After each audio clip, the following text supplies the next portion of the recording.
all procuring entities should be consulted. I think the major criticism about the rollout of EGPS has been the following. One, very low stakeholder engagement. I think that everybody has come to say, you know what, we were not consulted, we were not aware. And the other thing is what we are seeing as a rushed rollout, like putting it, to use one of the governor's words, hatutasingiziwa, it cannot be pushed down our throats. And the third one is, of course, what is seen as legal overreach. And this is, I think, where Parliament really took issue with the circular, questioning whether the Cabinet Secretary for Treasury on his own can be able to basically issue new laws relating to procurement.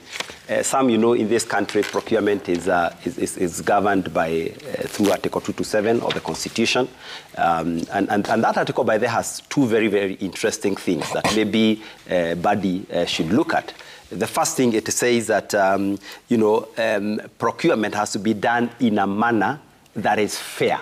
Yep. If you just use the word, pick the word fair, I know there are several other words used there, transparent, yep, whatever, but it has to be fair. The other one is that if you look at the same Article 227, you go to Section 2B, it also talks about that procurement cannot be discriminatory. It cannot, have unfair competition or discriminatory. Now, if you look at this EGPS, there are two potential things that are coming out that we need to really be careful about. Now, in this country, we have areas without even internet. We have also people who deserve access to procurement opportunities, government procurement opportunities, who maybe suffer certain disadvantage. There could be persons living with disability. It could be as a result of riches levels. And this is all the things that, someone will just need to go to court and say, you know what, this whole thing is, is unconstitutional, is already, the contravening Article 227. Yeah. So, other than just Article 227, then of course you have the Public Finance Management Act and the Public Procurement and Asset Disposal Act. So these were the laws that govern procurement. So for the Cabinet Secretary for Treasury to come up and issue a circular that significantly alters how procurement is done in this country, without even a fallback position, because that has been the other criticism. What is a fallback position? We have lessons to learn from IFMIS, which I think is now in its 20-something year, if I'm not wrong. But IFMIS is still struggling, from system outages to inconsistencies to bypasses. So how do we basically be able to pick up, from these sort of things? And as I finish this, I know we are implementing EGPS, and President said correctly so, to cure, issues like corruption. But I don't think corruption in this country will be cured through system.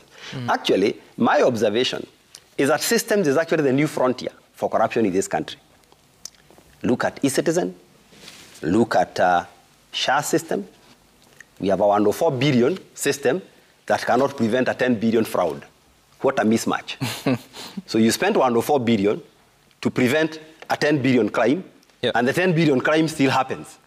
We have, again, you look at all these systems, there are two issues coming up. One is ownership and control. SHA, we have now issues of ownership and control. E-citizen, there's a clamor. This EGPS, we do not know who owns it. You do not know where it is hosted.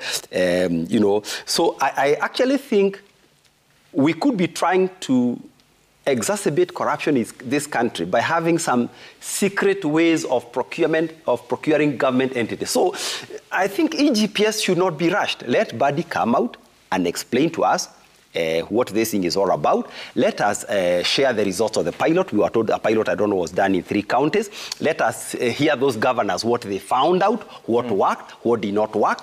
Imagine some taking e-procurement to your local primary school. because I believe they'll always be subjected to EGPS. Now, even the head teacher, who has trained him? He has no laptop. How will he, this thing is a mess. So why don't we start it maybe with a bigger organization and give ourselves a 3-year period within which to gradually roll it out, educate Kenyans, But however, I support, I support automation, but it cannot be automation for the sake of it.